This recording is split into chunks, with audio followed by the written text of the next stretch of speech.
Saudara, Miss Universe Organization memutuskan mencabut lisensi perwakilan Miss Universe untuk Indonesia dari organisasi yang menyelenggarakannya.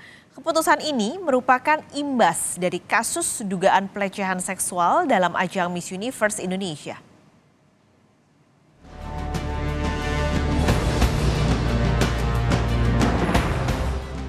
Organisasi Miss Universe Global mencabut lisensi Miss Universe Indonesia dari Poppy Capella imbas kasus pelecehan seksual yang dialami sejumlah finalis. Tindakan ini otomatis membuat PT Capella Swastika karya milik Poppy Capella tidak lagi memegang lisensi Miss Universe di Indonesia.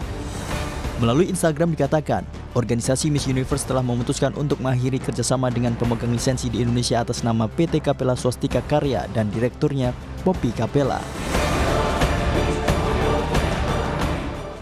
Mengingat apa yang telah kami pelajari di Miss Universe Indonesia adalah jelas lisensi ini tidak sesuai dengan standar merek, etika atau harapan sebagaimana tertera dalam buku panduan dan etika bisnis dan kerja.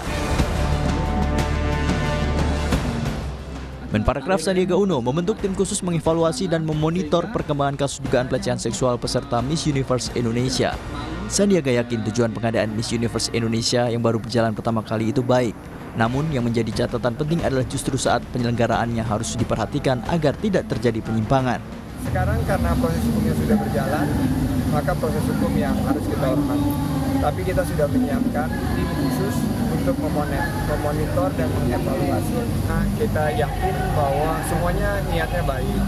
Tapi mungkin dalam penyelenggaraan, dalam SOP sama seperti kita menyelenggarakan tadi di Lamongan ada Ya dan Yu. Di Jakarta ada Abang dan None. Ini kuncinya di eksekusi di lapangan yang harus berkearifan lokal.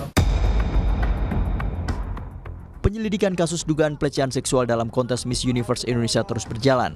Penyidik telah memeriksa tempat kejadian perkara. Dari hasil sementara, penyidik memeriksa sejumlah kamera pemantau CCTV di lokasi tempat terjadinya dugaan pelecehan seksual peserta Miss Universe Indonesia. Dan hasil pengecekan TKP juga ternyata di sana ada CCTV. Walaupun CCTV menurut keterangan daripada panitia ataupun pelapor bahwa CCTV dalam keadaan mati. Kita akan cek. Oleh karenanya dalam waktu dekat kita akan periksa korban dulu. Kemudian pelapor kita akan periksa. Apabila ini memenuhi delik ataupun perbuatan pidana tentunya akan kita tindak lanjuti sampai menemukan siapa tersangkanya.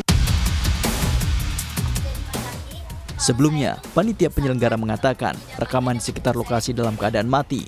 Dalam kasus ini, mantan direktur visual Miss Universe Indonesia yang juga fotografer menjelaskan proses pengecekan badan atau body checking peserta tidak ada dalam radon acara.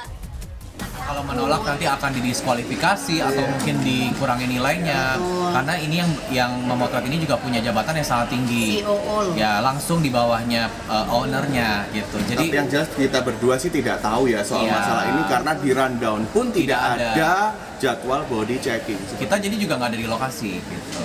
Yang memotret adalah perempuan.